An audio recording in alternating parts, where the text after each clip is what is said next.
Welcome to the Day of Wellbeing. So I want to talk about this idea that he made me feel this or she made me feel that. Okay, we have this language, it's a really common phrase. It makes me feel this, it makes me feel that. And there is another lens we can look through, which is really helpful. And it comes from a thing called nonviolent communication. And it's just a model, it's just a lens, it's not the ultimate truth. But it's a really useful alternative to he makes me feel that, she makes me feel that. When you do that, it makes me feel this, right? So it makes me angry, it makes me sad, it makes me whatever, jealous. So when we say it makes me, we're implying some kind of causality, some kind of causal relationship. So this thing was the cause of my feelings, right? So we have our feelings. And what this different teaching says, this nonviolent communication teaching says, is that our feelings are actually caused by our needs, okay?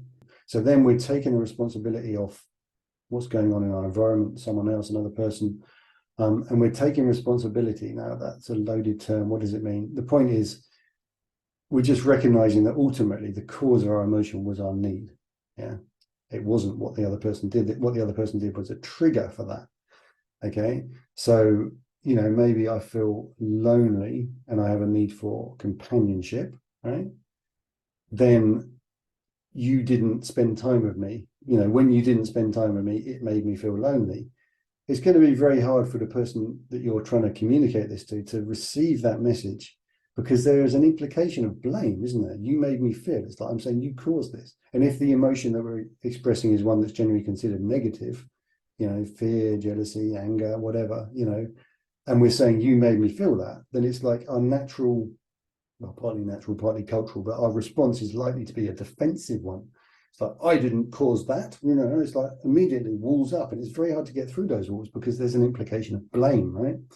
Whereas if we use language that implies that we recognize it's our needs that ultimately cause these feelings, then we can communicate that in a way that's much less likely to be heard as blame.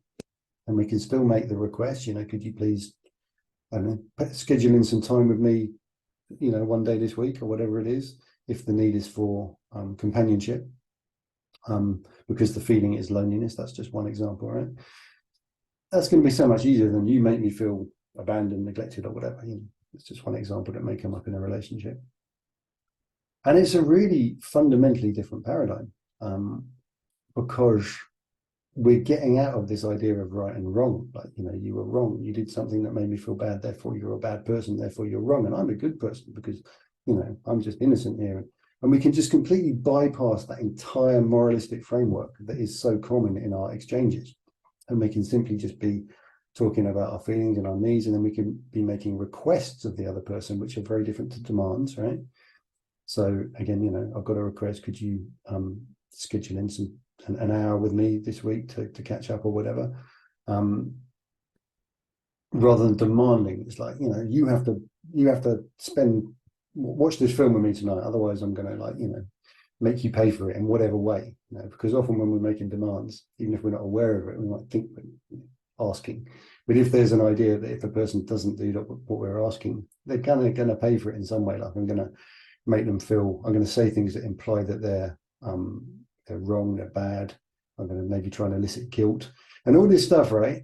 It's what we learned. It's what we learned in our culture. So we don't want to get into the idea of like judging ourselves and blaming ourselves for having these behaviors which maybe aren't as skillful as they could be, and don't elicit the response we would like. It's a learning journey, and I think it's really important to have that kind of openness. And for me, this is a pretty fundamental thing. It's like if you're into personal development, which is what this channel is about, right, then presumably you have an interest in improving.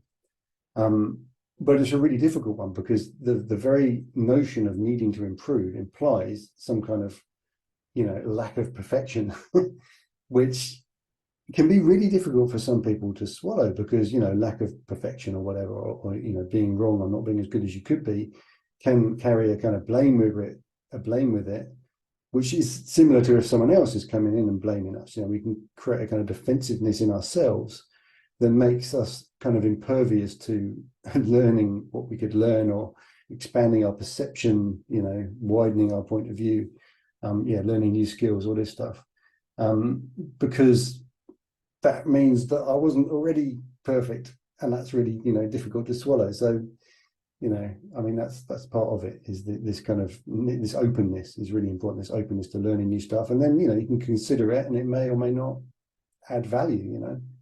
Although I would say that with learning stuff in personal development, it's really important to be aware of beginner's bias, which is a term which I think I made up, but it's a well-known phenomenon. It's like you learn something new, you get some new kind of information, and your tendency is to reject it too quickly before you fully understand it. Yeah. So that can be, you know, in personal development, it could be like you come across nonviolent communication or NLP, or, you know, one of these teachings or some mindfulness technique, and you're like, oh no, don't work. Yeah, it's like, well, have you actually given it a go? You know, in order to replace old behaviors with new ones and old understandings with new ones, we need to, you know, be willing to upgrade. It's that kind of willingness to upgrade is what I'm pointing at here. So yeah, I think that's pretty much it. You made me feel this, you made me feel that. There is a different way. And in order to be able to do this, you really need to have a needs literacy. And this is something we're not given at school. So in the description down below, I'm going to paste a link to a needs inventory. And I suggest you take a look at it and just really familiarize yourself with these different categories of needs.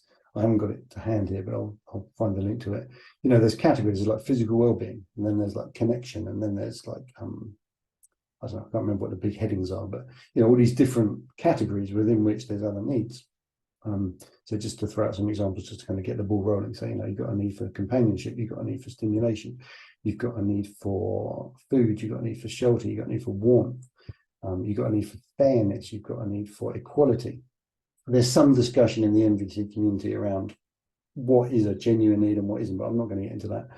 You've got a need for mutuality, you've got a need for reciprocity, you've got a need for love, you've got a need for joy, you know. So thinking in terms of the need, and then recognizing that something's happened in our environment, may well have involved another person, but that's secondary. What, you know, that the internal process is more important before we kind of look outside trying to change things out there. It's like, okay, well, I've got this need, and that's why I'm having this feeling. And then now that I understand that, I can approach my environment from a kind of more empowered and more kind of self-responsible point of view and say, I've got this need I'm trying to meet, and your behavior is really not meeting it.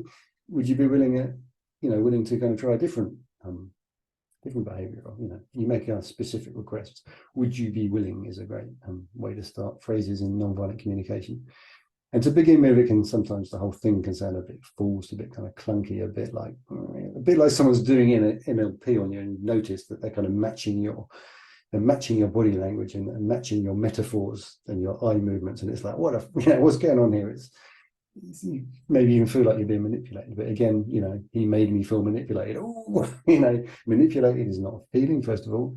You know, what would be a feeling around? You know, I have a need for trust, I have a need for transparency, I have a need for honesty, and, you know, maybe empowerment possibly in that situation. And someone's speaking in a way where that I'm interpreting, that I'm telling myself is kind of manipulative.